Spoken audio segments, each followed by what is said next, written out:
تاهیر وسمان پاشا کە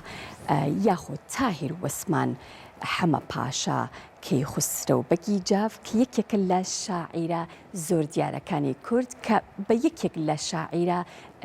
دڵتەڕ و هەروەها شیرین زبانەکان ناسراوە لە ساڵی 1975 بێگومان لە شاری هەڵەبجە لەدایک بووە و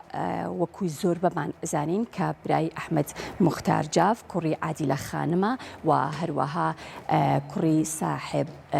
کوڕی قادر بەگی ساحب قرانیش بووە بێگومان ئەم شاعیرە لە دیوەخانەکەی خۆیدا کۆڕی شعری و ئەدەبی ساز کردووە و شاعیر و ئەدیبانیشی لەو سەردەمەدا کۆ کردوێتەوە و ئەگەرچی شعرەکانیشی کەمن بەڵام کاریگەرن و تاوەکو ئێستاش ئەوترێتەوە بێگومان ئەوەی کە من ئێستا ئەمە باسی کەم بەم زوانە دیوانی تاهیر بەگی جاف کە کۆکردنەوە و ئامادەکردن و ساختکردنەوەکی لەلایەن زۆر بەڕێزان محەممەد ڕەشید ئەمین پاوایی و کاروان عوسمان خەیات و جوتیار نەریمان بڵاو کراوەتەوە یاخود کۆکراوەتەوە بەم زوانش بڵاوکرێتەوە.